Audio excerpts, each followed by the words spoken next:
নমস্কার বন্ধুরা, আমি সুনন্দা হেসেল থেকে আজকের আপনাদের জন্য একটা নতুন রেসিপি নিয়ে এসেছি, চিকেন কারি।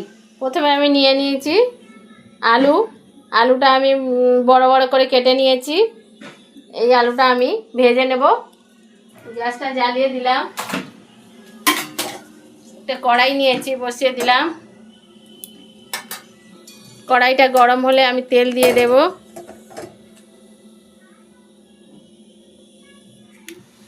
এই যে বন্ধুরা, আমার তেলটা গরম হয়ে গেছে কড়াইয়ে, আমি আলুগুলো দিয়ে দেব।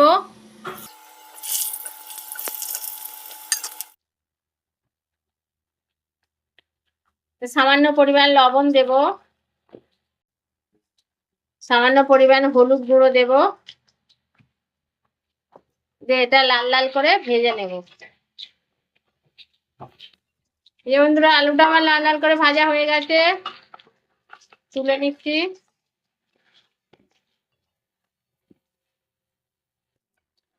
এই কড়াতে আরো খানিকটা তেল দিয়ে দেব।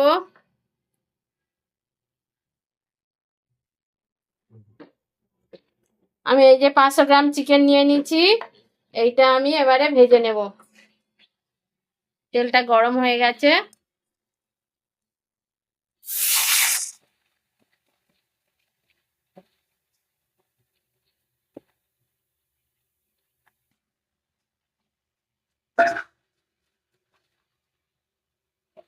এই চিকেনটা ভাজার কারণ হচ্ছে, চিকেনটা ভাজলে যে গন্ধটা সেটা চলে যাবে, আর চিকেনটা খেতে ভালো লাগবে, নরম হবে রান্না করলে।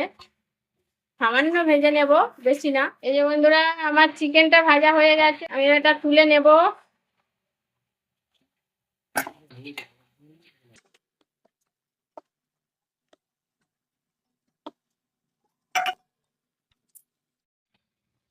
এই কড়াতে যে তেলটা ছিল তার সঙ্গে আমি আর একটু তেল দিয়ে, এই তেলের মধ্যে আমি একটা তেজপাতা, দুটো দারচিনি টুকরো, দুটো এলাচ, একটু সাদা জিরে দিয়ে দিলাম।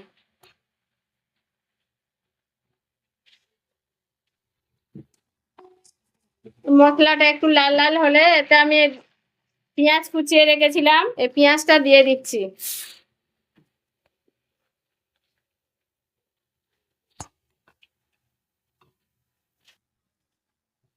পেঁয়াজটাকে আমি একটু লাল লাল করে ভেজে নেব। এতে আমি 1 চামচের মতো হলুদ গুঁড়ো দিয়ে দেব, দিয়ে আরো কিছুক্ষণ নাড়ব। পেঁয়াজটা ভাজা হোক, ততক্ষণ ভাজতে ভাজতে মাংসটা আমি ম্যারিনেট করে নেব। দিয়ে দেব লাল লঙ্কার গুঁড়ো 1 চামচ, টক দই 100 গ্রামের মতো, গরম মশলার গুঁড়ো 1/2 চামচের মতো, ধনে গুঁড়ো 1 চামচ দিয়ে এটা ভালো করে মাখিয়ে নেব।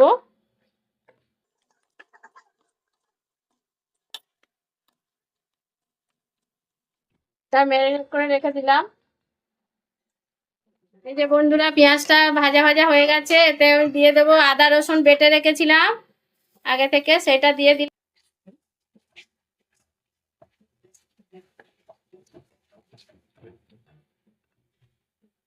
4টে কাঁচা লঙ্কা কেটে রেখেছিলাম, দিয়ে দিলাম। এটা আমি কষিয়ে নিয়েছি ভালো করে, একটু আদা রসুনের কাঁচা গন্ধটা চলে যাওয়া পর্যন্ত কষানো হয়ে গেছে। আমি এবার এতে টমেটো বেটে রেখেছিলাম দুটো, ছোট ছোট, দিয়ে দিলাম।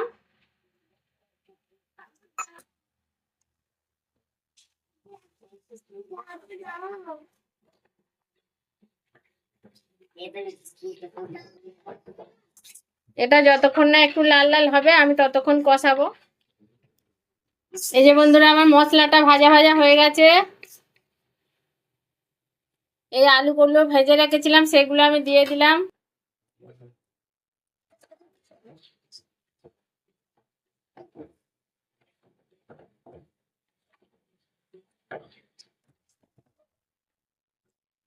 পরিমাণ মতো লবণ দিয়ে দেব।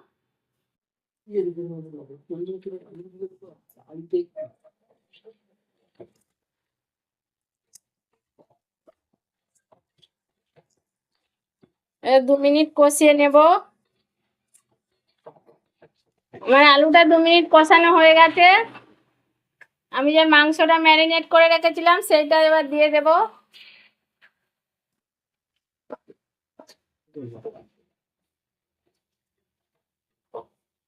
এটা 5 মিনিট কষিয়ে নেব।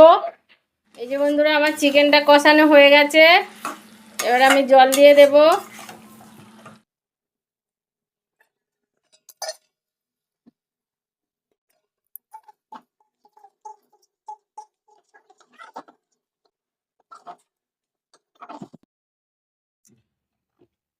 এটা যতক্ষণ না সিদ্ধ হবে বন্ধুরা ততক্ষণ আমি এটা সিদ্ধ করব। ঢাকনা দিয়ে দিচ্ছি।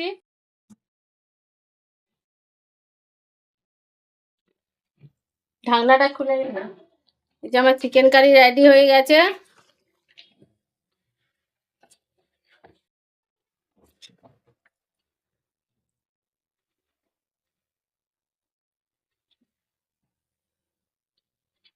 মাংস সিদ্ধ হয়ে গেছে, আমি এবার ঢেলে নেব।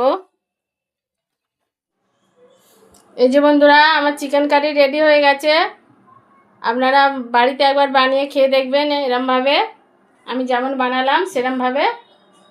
আর আপনাদের যদি খেয়ে ভালো লাগে আমার চ্যানেলটাকে সাবস্ক্রাইব করবেন, শেয়ার করবেন, আমার পাশে থাকবেন।